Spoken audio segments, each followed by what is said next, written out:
يا أيها النبي إنا أرسلناك شاهدا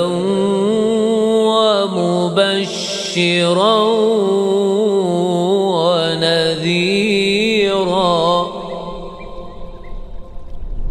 وداعيا إلى الله بإذنه وسراجا منيرا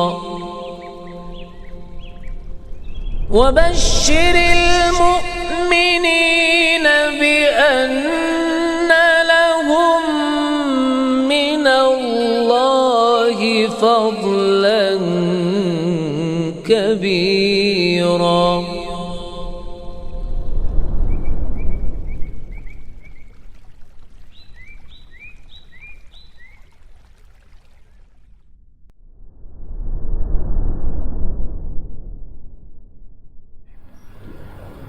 Assalamualaikum warahmatullahi wabarakatuh. Innal hamdalillah nahmaduhu wa nasta'inuhu wa nastaghfiruh wa na'udzu billahi min shururi anfusina wa min sayyiati a'malina may yahdihillahu fala mudilla lahu wa may yudlil fala hadiya lahu. Asyhadu an la ilaha illallah wahdahu la syarika lahu wa asyhadu anna Muhammadan abduhu wa rasuluhu la nabiyya ba'dah. Ya ayyuhalladzina amanu taqullaha haqqa tuqatih wa la tamutunna illa wa antum muslimun. Ya ayyuhan nasu taqu rabbakumul ladzi khalaqakum min nafsin wahidah wa khalaqa minha zawjaha wa batha minhuma rijalan katsiran wa nisaa'a wattaqullaha alladzi tasaaluna bihi wal arham innallaha kana 'alaikum raqiba. Ya ayyuhalladzina amanu taqullaha wa qulu qawlan sadida yuslih lakum a'malakum wa yaghfir lakum dhunubakum wa man yuti'illaha wa rasulahu faqad faza fawzan 'azima. Fa inna asdaqal hadits kitabullah wa khairal hadi hadi Muhammadin sallallahu alaihi wasallam wa syarral umuri muhdatsatuha wa kullu muhdatsatin bid'ah wa kullu bid'atin dhalalah wa kullu dhalalatin finnar. Amma ba'd. Tadi di antara ayat yang Ana sebutkan sebagai khutbatul hajah, yaitu perintah Allah Ta'ala untuk orang-orang beriman agar bertakwa kepada Allah dan agar waqulu qawlan sadida, agar kalian berkata qawlan sadida, ya, perkataan yang sadid, bukan syadid. Syadid itu keras, tapi sadid itu tepat, ya, konteksnya tepat, kebenarannya juga tepat, pembahasaan dan penyampaian juga tepat. Itu al-qaulus sadid, ya, perkataan yang tepat. Tepat di konteksnya, kondisinya tepat nih untuk menyatakan ini gitu. Dan isinya juga tepat sesuai kebenaran. Dan pembahasaannya, penyampaiannya juga tepat. Menggapai al-qaulus sadid ini bukan sesuatu yang mudah kecuali yang Allah berikan taufik padanya. Karena kadang orang konteksnya tepat, materinya benar, tetapi cara menyampaikannya nggak tepat. Ya, mungkin pembahasaannya atau bagaimana. Ada sebaliknya, konteksnya tepat, caranya udah bagus, tapi nggak pakai ilmu. Atau yang ketiga, ilmunya ada benar, cara pembawaannya bagus bahasanya, tapi nggak tepat konteksnya, ini nggak cocok. Maka menggabungkan konteks pembawaan atau pembahasan serta ilmu itu hanya Allah yang memberi taufik. Tapi seseorang ketika berazam betul-betul ingin menunjukkan perkataan yang tepat, itu juga butuh selain taufik, tentu setelah taufik dari Allah Azza wa Jalla, keberanian. Berani mengatakan, berani pula mengambil resiko. Ya. Ini al-qaulus sadid. Qulu qawlan sadida.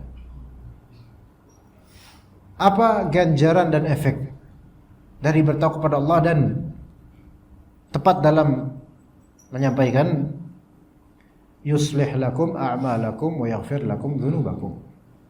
Maka Allah Ta'ala akan memperbaiki amalan kalian dan mengampuni dosa-dosa kalian. Oke, mengampuni dosa itu jelas. Yuslih lakum a'malakum, yaitu membenahi amalan kalian. Orang yang berkata jujur, tepat apa adanya, sesuai, itu biasanya lebih soleh efeknya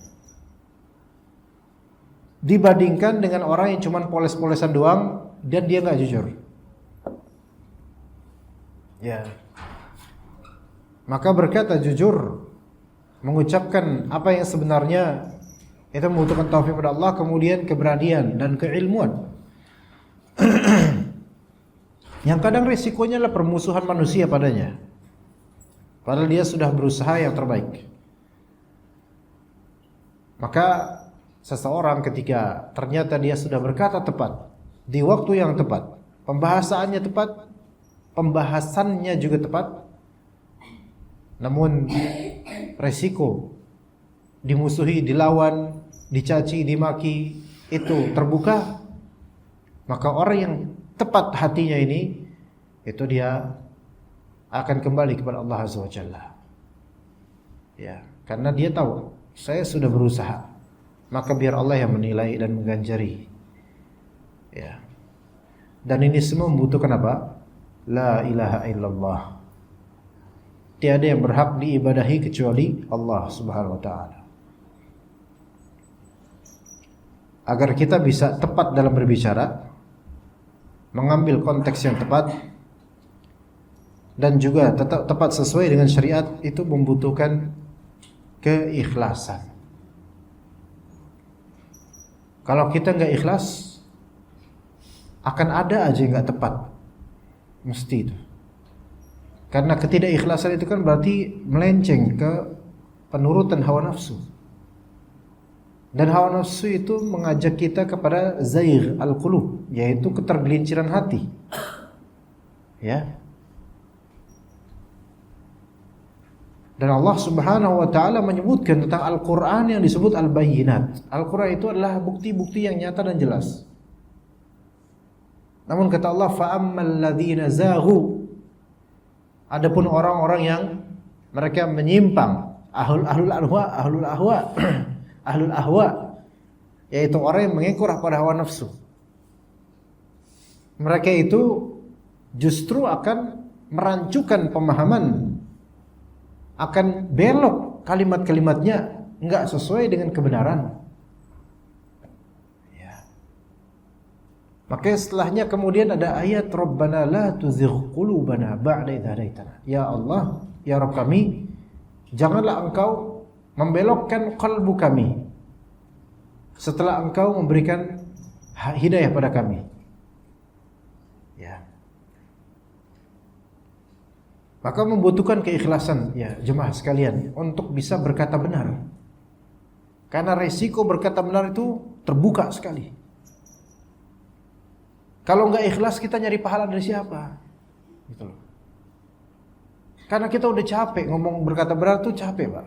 Capek di sini maksudnya akan adrenalin, mengerahkan adrenalin, berusaha berani, berusaha apa adanya, berusaha mengeluarkan apa yang ada di dapur hati kita. Kalau udah betul-betul berusaha terus kemudian ternyata yang kita cari adalah selain Allah, capek, letih. Masih mending letih badan, ini letih hati. Maka bab ikhlas itu adalah pintu-pintu ke banyak sekali amalan. Banyak amalan-amalan berat yang Allah ringankan karena ikhlas. Dan banyak amal-amal ringan yang Allah bikin berat pelakunya karena tidak ikhlas. Ada yang sedekah 5 juta dengan ikhlas, mudah baginya, dan dia tidak meminta ganjaran, tidak pula meminta balasan rasa syukur, namun ringan, keluar begitu saja. Bukan karena dia nggak butuh duit, tapi dia tahu Allah akan menggantikan dengan dunia dan akhirat. Namun ada yang untuk mengerahkan 50.000 saja untuk anak atau istrinya, itu luar biasa susahnya. Seolah-olah kalau ngasih ke nafkah ke istri atau anak, maka akan habis duitnya. Padahal huma anfaqtu min syai'in fa huwa yukhlifuh. Apa yang kau nafkahkan pada sesuatu, maka dialah yang menggantikannya. Ya. Sampai sejujurnya jemaah, ana pernah punya pengalaman tahun 2019 atau 2018 tuh. Itu tahun-tahun itu saya itu lagi hits. Iya, termasuk greatest hits, ya. Kalau di album lagu itu greatest hits. Maksudnya undangan banyak. Alhamdulillah kalau sekarang juga undangan banyak. Dan namanya kondang, kan mental undangan. Makanya disebut kondangan ke undangan. Maka ustadz kondang itu artinya ustadz yang cuma bisa diundang dan gak punya inisiatif ngajar sendiri gitu, gak punya. Nah, gimana Pak? Selalu diundang. Di antara yang undang Pak Haji Budiman. Zaman-zaman ketika kita masih bercengkrama sambil makan jengkol. Iya. Ya kan 2018-2019 ya. Anda tuh nggak pernah ngitung jemaah amplop-amplop, apa maksudnya gimana ya? Apa ya? Mengkalkulasikan gitu, ya. Sampai banyak amplop itu kan coba. Biasa di kantong celana belakang Anda, Pak. Amplop itu selipin das itu, sampai numpuk, sampai dari motor tuh udah didompet sama amplop itu banyak. Iya. Itu sampai kadang-kadang kalau buka ya udahlah panen kan, harvest, panen. Lah. Blok mau amplop. Buka itu bisa juta-jutaan, Pak. Sampai istri bilang, "Ya Allah, itu ada uang berapa? 5 juta ternyata di kantong. Ya Allah, apa enggak berani banget bawa kemana?" Mikir aja enggak. Dan itu bukannya enggak tahu dari mana-mana nih, dari MT mana, dari masjid mana enggak tahu. Buka aja dah. Buka bismillah, sebar. Suatu ketika, 2019 atau 2018 gitu. Ana iseng. Ya. Kira-kira di sini dapat berapa, di sini dapat berapa, ana kalkulasiin kira-kira. Ana lihat kan dulu kan ada kalender khusus untuk jalur kajian, kalau sekarang udah pakai hafalan. Ya. Sini segini kali, kayak segini. Ini segini nih, ini gede nih, kayak banyak nih, gini. Ana kalkulasikan. Gitu. Ana iseng, pengen tahu sih berapa sih penghasilannya. Gede juga Ana. Harusnya ketika itu Ana sudah beristri sekian, punya rumah, terus punya mobil Expander Cross.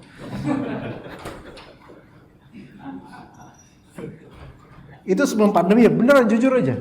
Setelah Ana kalkulasikan, Ana langsung sakit Pak, Allah kasih sakit seminggu. Kayak dihukum sama Allah. Kayak kamu nggak boleh mikirin itu. Ana termasuk yang nggak bakal nolak amplop Pak, beneran, karena Ana nggak mau mengecewakan DKM. Tapi kalau DKM nggak ngasih amplop, Ana kecewa juga. Nggak bercanda kok ini. Enggak bercanda Ana. Enggak, Ana menghargai aja kebaikan dari panitia dan DKM dan seterusnya. Ya. Dan ternyata dengan menghitung seperti itu, dengan perhitungan seperti, padahal itu kan hadiah, uang dakwah, bukan murni Ana penghasilan, bukan Pak, itu uang dakwah. Maksudnya uang dari umat lah, uang dari kajian, uang dari hasil Jumatan kan gitu, dari situ-situ ya, atau dari donatur dan seterusnya. Insya Allah berpahala semua insya Allah. Tapi ternyata ketika Anda kalkulasikan yang padahal itu kalkulasi yang enggak valid ya, karena Anda prediksi aja sesuai dengan daerah dan juga masjidnya gitu loh. Dan ternyata setelah anak itu besar juga ya, Masya Allah, ternyata anak kaya harusnya ini. Ya. Langsung sakit anak habis itu, padahal nggak ada apa-apa sebelumnya loh. Allah kasih sakit seminggu sampai anak mikir astagfirullahaladzim, mungkin gara-gara itu. Semenjak itu anak nggak ngitung itu. Anak nggak dari masjid mana berapa, kasih aja mas. Udah. Artinya apa jemaah? Ketika dakwah ini atau nggak, ya karena anak kan dakwah lepas Pak, bukan ngajar sekolahan. Kita berarti dakwah lepas, maka feedbacknya juga lepas. Ya ala kulli hal terserah manusia gitu kan. Dari Allah Azza wa Jalla melalui manusia, kedermawanan manusia. Tapi ternyata ketika kita sudah mematrekkan dakwah ini, jika Allah hukum langsung dengan teguran, itu jauh lebih afdal daripada Allah hukum dengan ketidaksadaran kita gitu loh. Ya. Dan ternyata tanpa kita mikirin duit, mikirin amplop, itu lebih bisa ngomong daripada sambil kita bermuka minyak. Apa yang mungkin anak ucapkan di Al-Muhajirin? Ya beginilah sikap anak dengan masjid yang jauh lebih besar misalnya. Kecuali kok Istiqlal ya anak agak gimana, kok Istiqlal itu mungkin beda lagi tuh raut muka anak itu agak susah, makanya kalau bisa jangan. Dan memang kayaknya gak ada yang mengundang di situ. Iya. Gitu cuma. Ternyata kalau kita nggak mikirin amplop, nggak mikirin feedback manusia, itu ternyata lebih enak ngomong, lebih enak sholatnya, keluar tuh lebih enak, nggak diantar, nggak apa-apa, karena kalau diantar saya kayak jelangkung lah jadinya, nggak apa-apa. Iya, enggak, anak kesini dijemput nggak Pak? Enggak, pulang nggak diantar, itu baru ustad. Kalau dijemput diantar jelangkung. Malah justru kebalik ya? Oh iya, datang nggak diundang ya? Anak diundang kok. Pasarnya yang ngundang anak. Oh jangan aku diundang. Wah ini ketua DKM ini, aduh.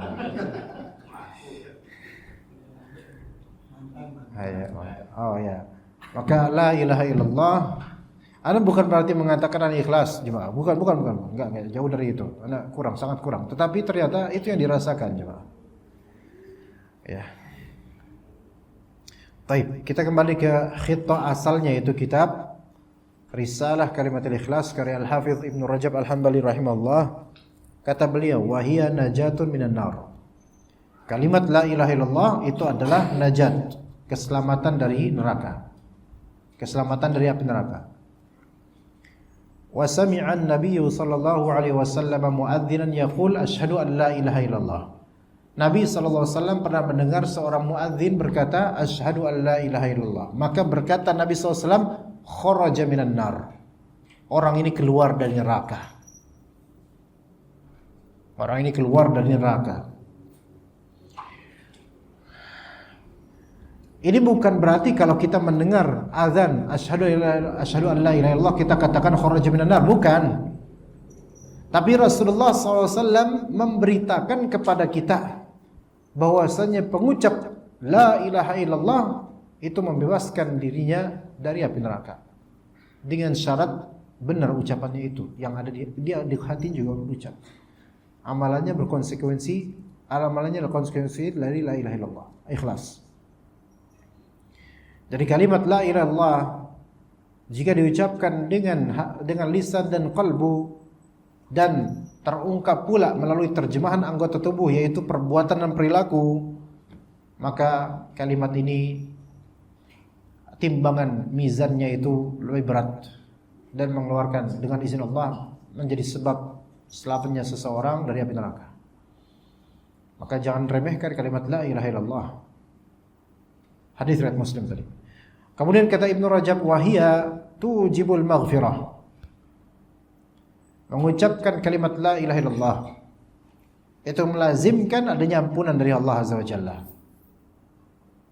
Wa fil musnad dari musnad Imam Ahmad an Shaddad bin Aus wa Ubadah bin Samit.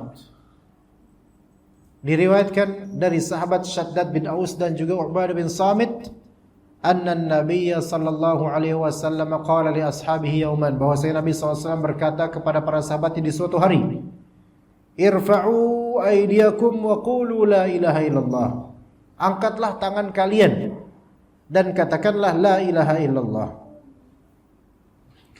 Farafa'na aydiyana sa'atan thumma wada'a Rasulullah sallallahu alaihi wasallam yadah. Maka ketika kami mengucapkan la ilaha illallah karena disuruh oleh Nabi SAW, kami angkat tangan kita sejenak, sa'atan. Asyhadu an la ilaha illallah, la ilaha illallah. Maka kami angkat bareng-bareng itu. Thumma wada'a Rasulullah SAW yadahu. Kemudian saat ini sejenak, sebentar, bukan 1 jam, bukan sejenak, saat. Thumma wada'a Rasulullah SAW yadahu. Kemudian Rasulullah SAW meletakkan tangannya, itu menurunkan tangannya lagi. Thumma qala, kemudian Rasulullah SAW bersabda, alhamdulillah, segala puji bagi Allah. Allahumma ba'athani bihadhil kalimah. Ya Allah, Engkau telah mengutus saya dengan kalimat la ilaha illallah ini. Wa amartani biha, Engkau telah memerintahkan saya dengan kalimat la ilaha illallah ini, yaitu memerintahkan untuk menunaikan ibadah kepada Allah dan mengajarkan orang-orang untuk bertauhid la ilaha illallah. Wa wa'adtanil jannata 'alaiha, ya Allah, Engkau telah menjanjikan untuk saya surga di atas la ilaha illallah, yaitu surga dengan sebab la ilaha illallah ini. Wa innaka la tukhliful mi'ad, sesungguhnya engkau tidak akan menyelisihi janji. Thumma qala, kemudian Rasulullah bersabda, abshiru fa innallaha qad ghafara lakum. Bergembiralah kalian semua yang tadi mengucapkan la ilaha illallah, sesungguhnya Allah Ta'ala telah mengampuni kalian. Hadis riwayat Imam Ahmad, juga Al-Bazzar dalam musnadnya, yaitu Al-Bahar Az-Zakhar, dan juga hadis riwayat Al-Hakim dalam Al-Mustadrak, dan beliau mengatakan sanad hadis ini jayyid, bagus.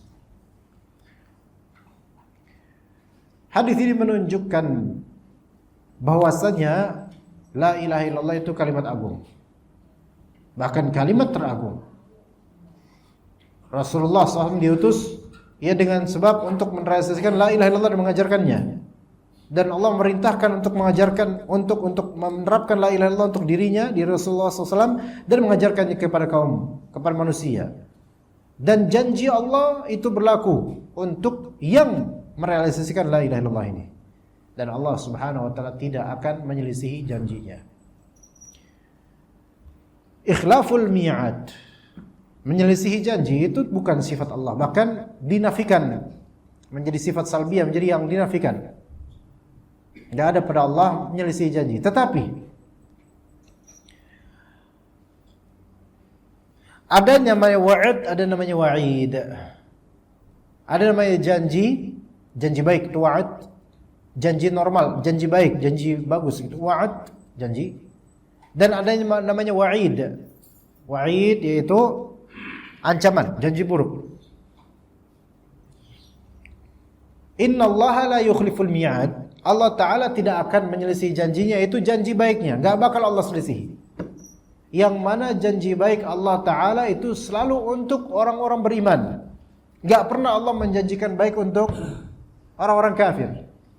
Kalaupun iya, maka itu adalah janji duniawi yang sifatnya sementara, yang justru itu ujung-ujungnya buruk. Iya. Allah Ta'ala menjanjikan untuk pecinta dunia, yaitu apa? Ya apa yang mereka inginkan, Allah janjikan. Sebagaimana di awal-awal surat Hud, yang pengen harta dunia, yang pengen perhiasan dunia, yang pengen perladangan dunia, kita kasih, janji Allah.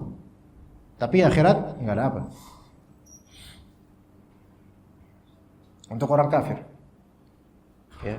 Tapi itu bukan janji baik dalam artian total dibalik baik, enggak. Melainkan dibalik nikmat itu ada azab yang menanti. Itu untuk orang kafir. Baik. Apakah untuk orang beriman Allah Ta'ala menjanjikan kebaikan dunia juga? Untuk orang beriman. Tentu untuk akhirat ya jelas. Tapi untuk orang beriman, apakah untuk dunia Allah janjikan juga? Iya atau tidak, Pak? Di surat At-Taubah. Bukan surat Taubah.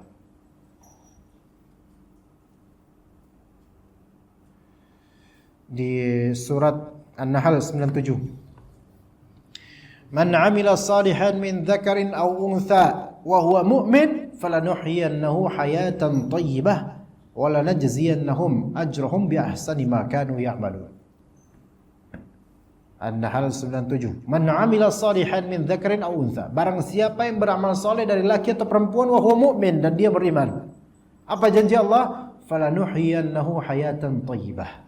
Maka kami akan memberikan dia kehidupan dan kehidupan yang baik.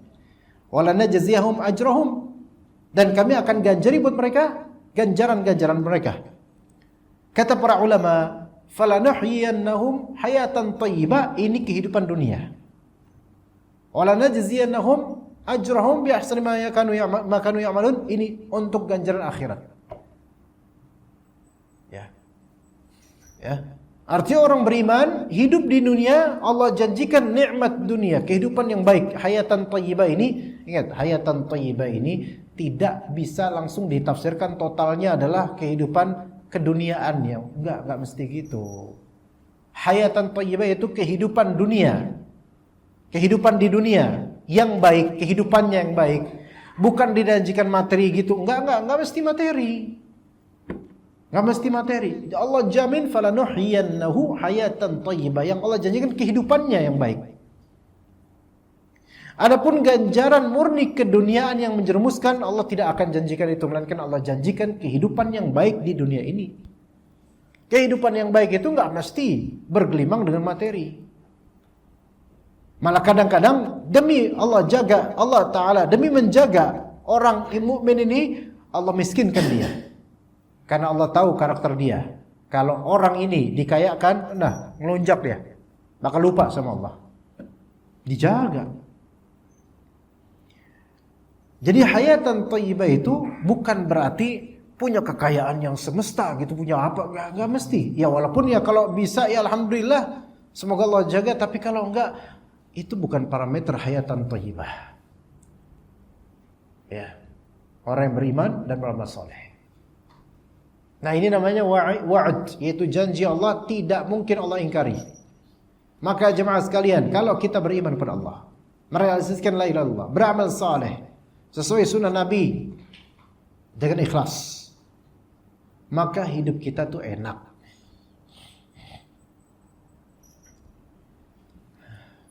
Rezeki ada aja insyaallah. Beneran. Itu janji Allah. Siapa yang tidak percaya janji Allah, maka dia imma kufur atau imma dia sesat, dolal. Nah, kemudian ada namanya wa'id, ancaman. Ada namanya wa'id, ancaman. Adapun ancaman Allah, ancaman itu kemudian janji buruk, azab, hukuman, dan seterusnya. Adapun ancaman Allah, maka ada dua objek. Ancaman Allah ada dua objek. Objek pertama kepada orang beriman namun bermaksiat. Objek pertama orang beriman namun bermaksiat. Objek kedua pada orang kafir. Oke, objek kedua pada orang, Allah Ta'ala memberikan ancaman. Ya, siapa yang begini maka akan masuk neraka, misalnya gitu. Ini ada dua segmen atau ada dua macam. Untuk orang beriman objeknya atau orang kafir. Kalau untuk orang beriman, maka ancaman Allah Subhanahu wa taala sesuai kehendaknya. Akan Allah tunaikan atau tidak terserah Allah. Paham enggak sih, Bapak? Bisa saja Allah Ta'ala menyelisihi ancamannya sendiri. Karena orang ini beriman maka Allah ampuni. Bisa jadi.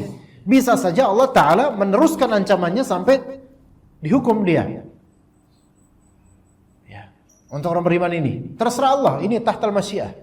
Terserah Allah. Namun kalau ancaman untuk orang kafir, yang tidak bertaubat, entah dari kekufuran dan maksiatnya, maka ancaman Allah ini tidak akan diselisih. Tidak akan Allah menyelisihi ancaman buruknya kepada orang-orang kafir. Kalau orang kafir, Allah Ta'ala janjikan dan ancamkan kalian akan masuk neraka kalau kalian kafir. Maka ketika di akhirat mati, orang ini mati dalam kekufuran, enggak mungkin Allah Ta'ala menyelisihi janjinya untuk masukkan orang ini ke neraka. Enggak mungkin dimasukkan ke surga, enggak mungkin. Adapun untuk objek ancaman orang beriman, maka ini terserah Allah. Ya, terserah Allah. Baik. Misal saja nih, bukan berarti membolehkan.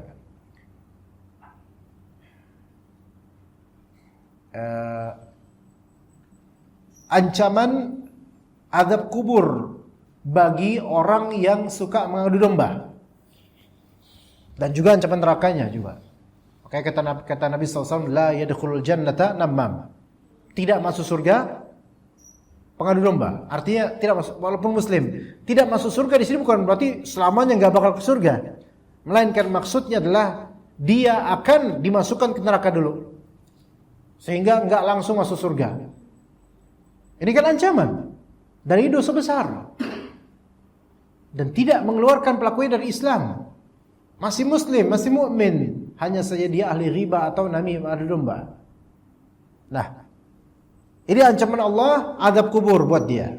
Ancaman Allah tidak masuk surga untuknya, melainkan harus ke neraka dulu. Itu ancaman yang besar dua-duanya. Taib. Ketika ahli ghibah atau namimah atau adu domba ini mati, maka Allah Ta'ala mungkin saja merealisasikan ancamannya dengan mengadab dia di kubur atau mengadab dia di jahannam. Tapi bisa juga Allah Ta'ala menyelisihi ancamannya sendiri karena mempertimbangkan ini orang beriman. Allah mengampuni dengan rahmatnya sehingga tidak dapat azab kubur dan tidak dapat azab neraka. Bisa jadi, kan terserah Allah. Jadi orang beriman yang bermaksiat, dosa besar, ya, dan itu besar, dosa besar. Maka Allah Ta'ala, maka kita serahkan ke Allah. Apakah dia diampuni atau diazab, itu terserah Allah. Jadi pada asalnya semua dari janji Allah, baik atau buruk, pada asalnya tidak akan Allah selisihi. Innallaha la yukhliful mi'ad. Tetapi ada satu macam janji buruk yang Allah Ta'ala mungkin saja menyelisihinya, yaitu apa? Ancaman untuk orang beriman yang bermaksiat. Boleh jadi Allah ampuni orang ini karena beriman. Ya. Karena apa? Karena Allah merahmati kaum mukminin. Ya. Baik. Adapun janji baik Allah itu pasti. Janji baik Allah itu pasti. Ya, enggak bakal Allah selisihi. Baik, kita lanjut. Kata Nabi SAW, absyiru fa innallaha qad ghafara lakum. Berbahagialah kalian. Sesungguhnya Allah Ta'ala telah mengampuni kalian dengan sebab apa? Mengatakan la ilaha illallah tadi benar-benar. Kata Ibnu Rajab rahimahullah, wahiyya ahsanul hasanat. La ilaha illallah adalah sebaik-baiknya kebaikan. Qala Abu Dzar berkata, qultu, saya bertanya ke Rasulullah, ya Rasulullah, wahai Rasulullah, allimni amalan yuqarribuni ilal jannah, minal jannah. Ajarkan buat saya suatu amalan yang mendekatkan saya pada surga. Wa yubaiduni minan nar, dan ajarkan saya suatu amalan yang menjauhkan saya pula ke neraka. Maka berkata Nabi sallallahu alaihi wasallam, "Idza 'amilta sayyi'atan fa'mal hasanatan, fa innaha 'ashru amthaluha." Jika engkau melakukan suatu keburukan, maka lakukanlah satu kebaikan. Ya, kayak antum misalnya melakukan suatu keburukan, habis itu antum timpali dengan beramal saleh, beramal baik. Wa atbi'is sayyi'atal hasanata tamhuha. Dan turutkanlah setelah melakukan keburukan, turutkanlah setelah itu mengamalkan kebaikan, maka itu akan menghapus keburukan. Fa innaha 'ashru amthaluha, karena al-hasanah, suatu kebaikan, itu ganjarnya 10 lipat dari pahala dasar. Jadi kita punya amalan soleh satu aja, itu satu pahala enggak. Dari Allah enggak cuma satu pahala. Ya, melainkan dilipat gandakan 10 pahala untuk satu amalan. Ya. Yang mana 10 pahala ini bisa men-take down apa? Dosa yang barusan apa? Dilakukan. Namun sebagian ulama mengecualikan ini untuk dosa besar. Karena dosa besar pada umumnya hanya bisa dihapus dengan taubat saja. Kecuali jika Allah menghendaki. Makanya kata para ulama lainnya, para ulama sunnah, bahwasanya bukan mustahil Allah Ta'ala mengampuni seorang beriman yang berdosa besar. Dosa besar diampuni oleh Allah walaupun belum bertaubat. Itu bukan mustahil bagi Allah Azza wa Jalla. Tetapi Allah sudah menjanjikan di ayat dan juga dalam hadis, kalau mati dalam kesyirikan besar, mati dalam kekufuran, diampuni enggak? Tidak sama sekali. Ya, innallaha la yaghfiru an yushraka bih wa yaghfiru ma duna dzalika liman yasha. Sesungguhnya Allah Subhanahu wa taala tidak mengampuni dosa syirik, yaitu syirik besar, dan mengampuni apa-apa yang di bawahnya. Berupa apa?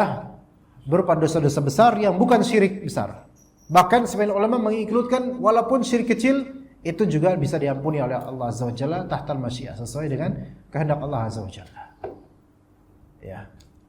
Makanya kalau ada seorang muslim wafat dan kita tahu dia masih sholat, kita tahu dia muslim, dan tidak boleh kita kemudian mengatakan apa? Ini dia ahli surga, ini ahli neraka. Enggak. Jadi kita nggak tahu, jangan mendahului takdir. Allah lebih tahu keadaan manusia ini jemaah.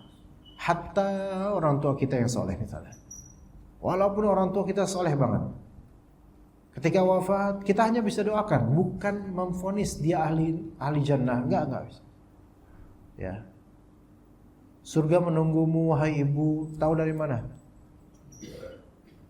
Feeling saya aja kan dia orang soleh, enggak boleh ngomong kayak gitu. Karena itu gaib. Enggak boleh sotoy. Apalagi sotoy di sini tentang akidah dan takdir. Hati-hati.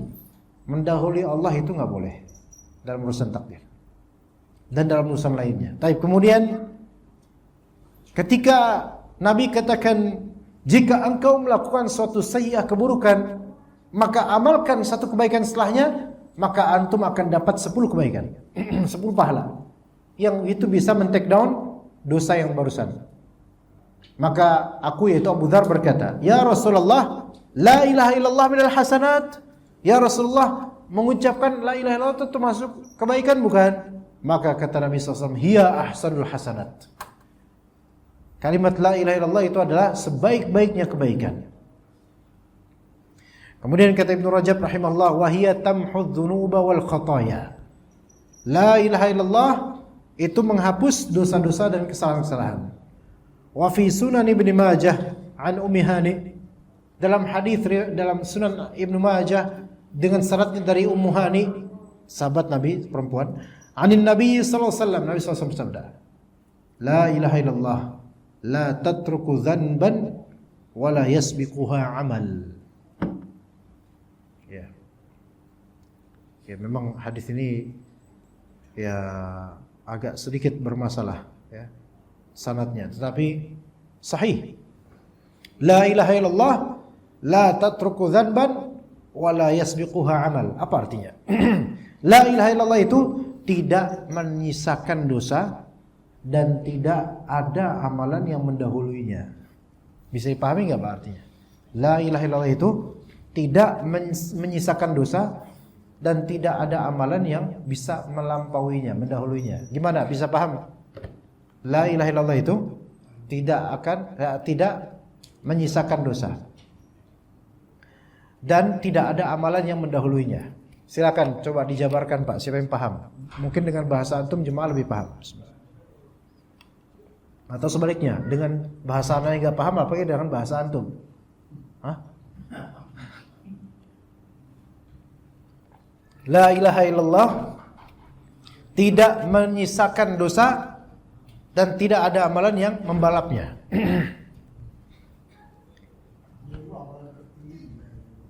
Amalan tertinggi, ya, itu untuk la yasbiquha amal. La tatruku dzanban, tidak menyisakan dosa artinya apa?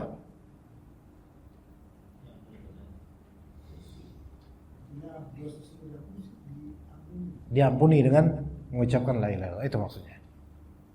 Jadi la ilaha illallah, ya, itu bisa membuat dosa-dosa antum terampuni sampai enggak tersisa. Itu mungkin. Tapi kan itu membutuhkan apa?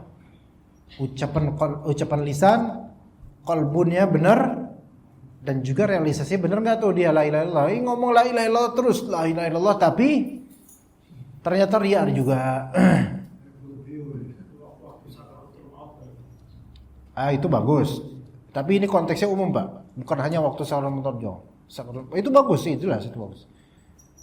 Tapi di konteks normal sehat seperti kita, alhamdulillah misalnya, mengucapkan la ilaha illallah dengan sadiq, dengan jujur di qalbunya itu betul-betul, dan juga konsekuensi amalannya siap dijalani la ilaha illallah, maka itu tidak menyisakan dosa dan tidak ada amalan yang melampauinya dari segi keafdoliyahan, kebaikan. Ya. Kalau kenyataannya ya mengucapkan la ilaha illallah namun tetap istighatsah ke wali-wali kubur, ini kan justru bertabrakan dong.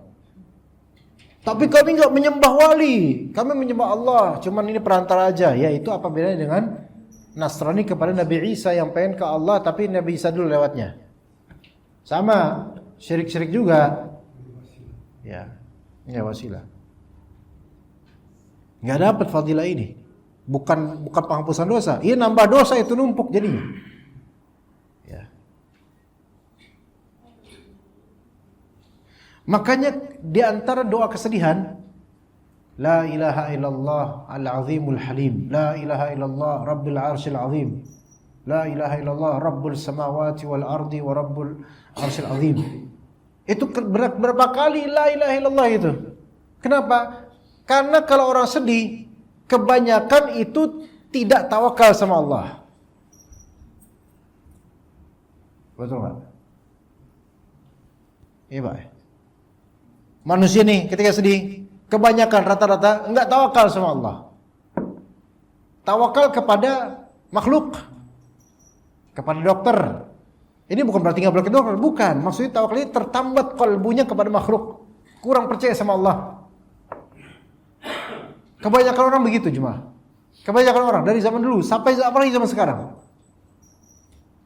menyandarkan diri kepada makhluk yang cacat, yang banyak kurangnya. Dokter, tolongin saya, dokter. Iya bu, sembuhin saya dong, dokter. Waduh, saya nggak bisa, Allah yang sembuhin. Iya, saya tahu Allah yang sembuhin, tapi dokter deh, coba tolong. Terus mengeluh. Ke Allahnya kapan? Allah kan nggak butuh sama saya. Ya antum yang butuh sama Allah, bu, anti. Ya. Dokter juga lama-lama kesel kan dengar kayak gitu.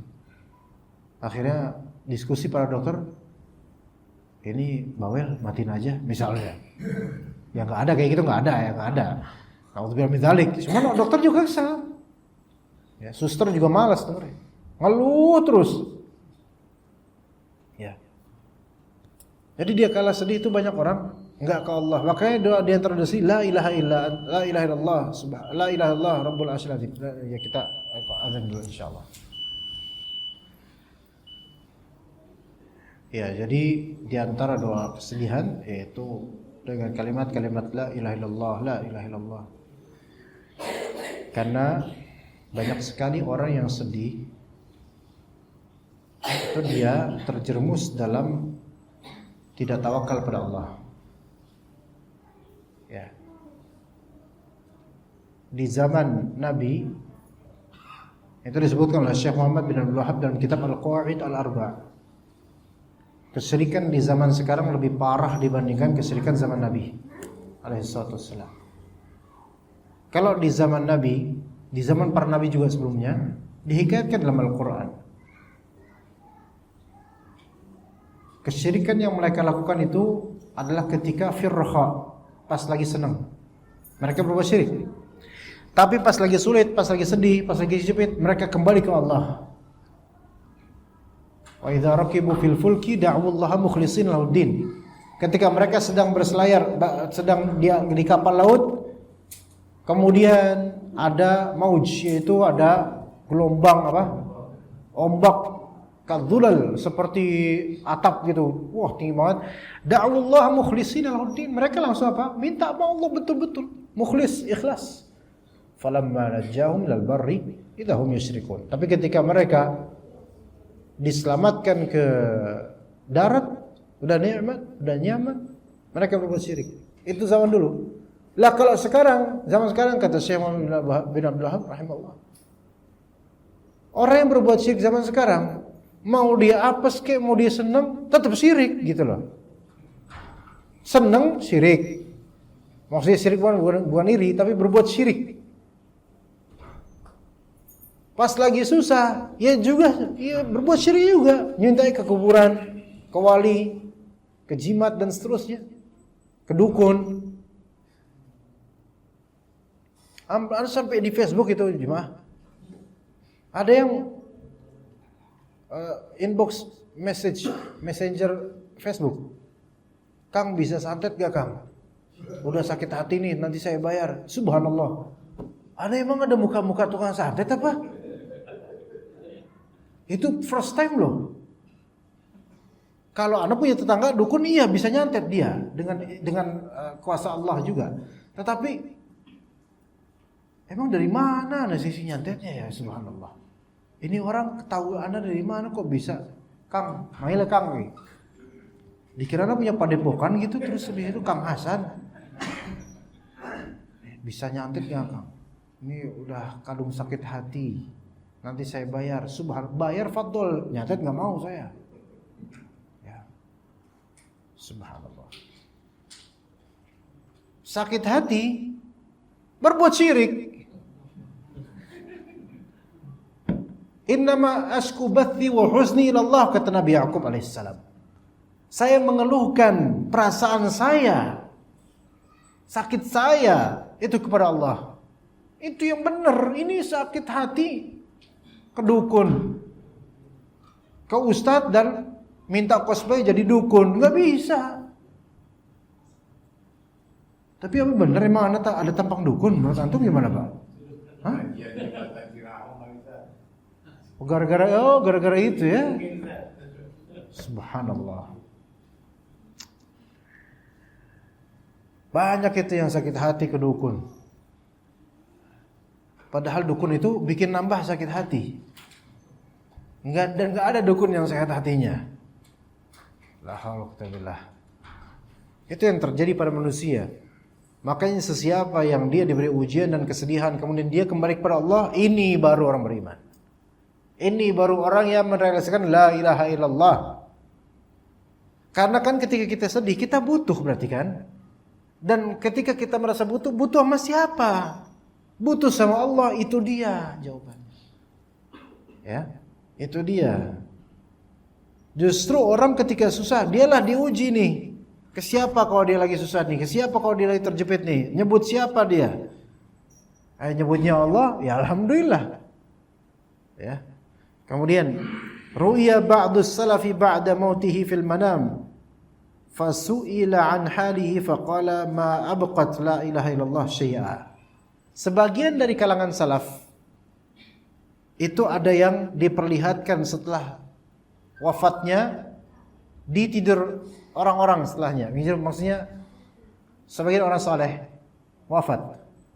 Kemudian ada beberapa orang yang memimpikan orang saleh ini setelah wafatnya.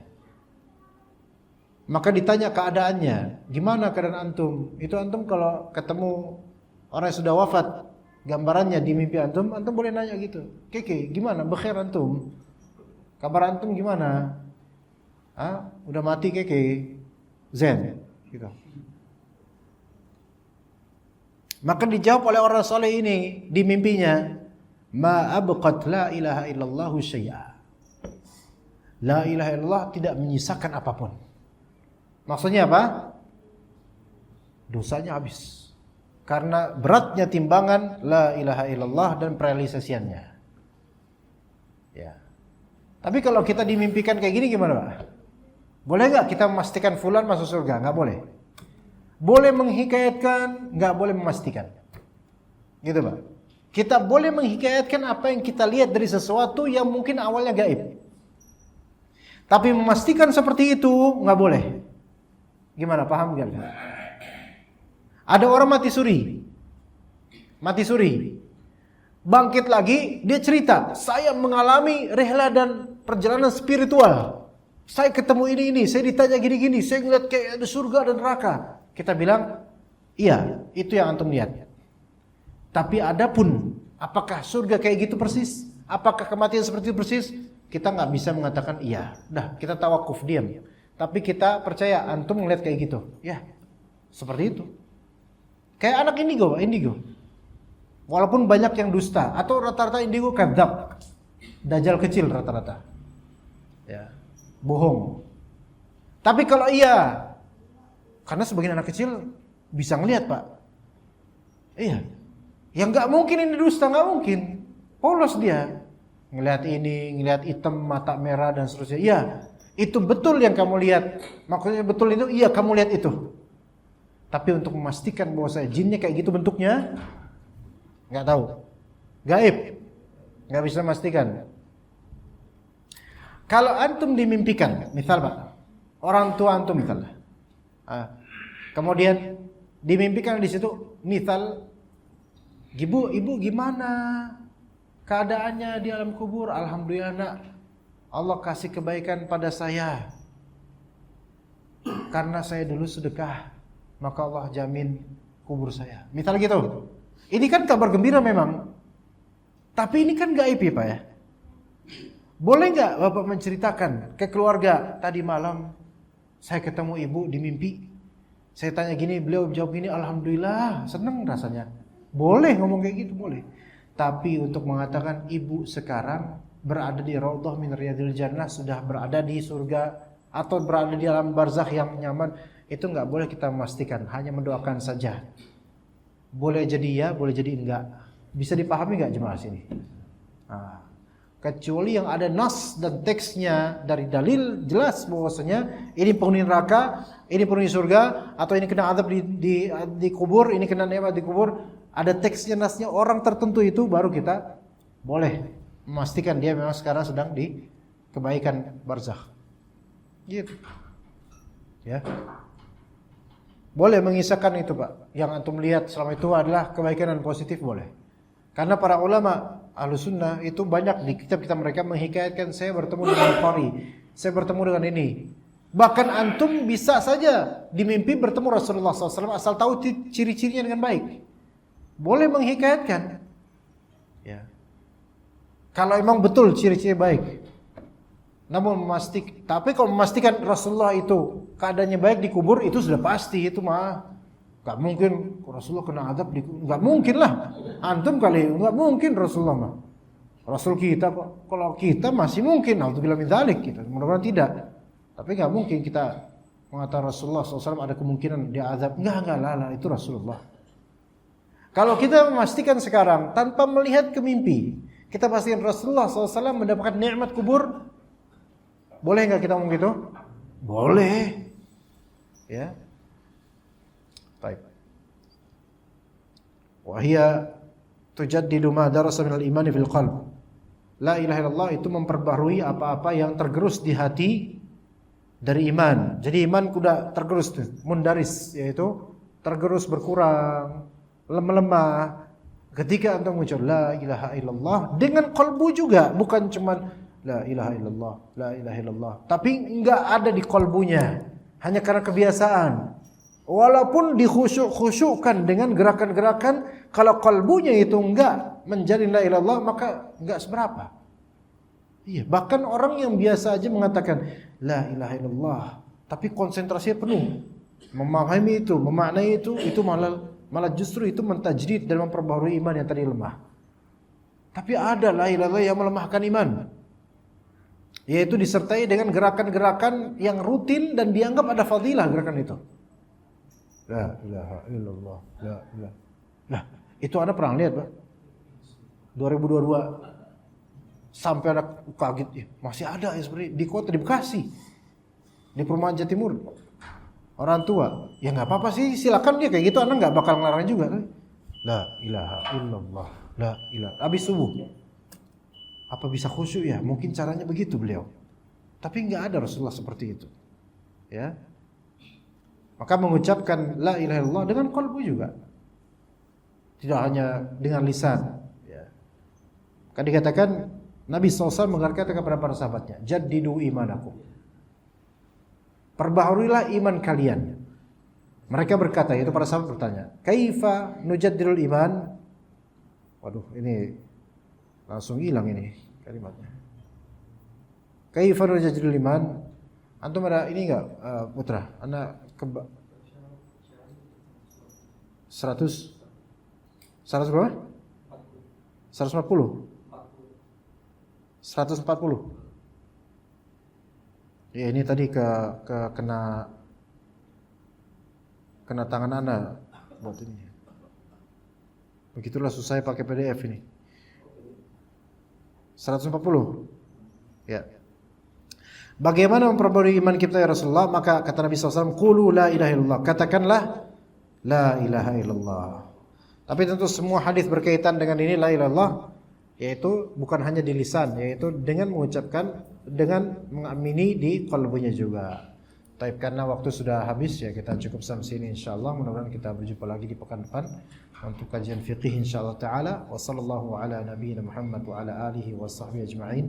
Subhanakallahumma bihamdika asyhadu an la ilaha illa anta astaghfiruka wa atubu ilaik. Assalamualaikum warahmatullahi wabarakatuh.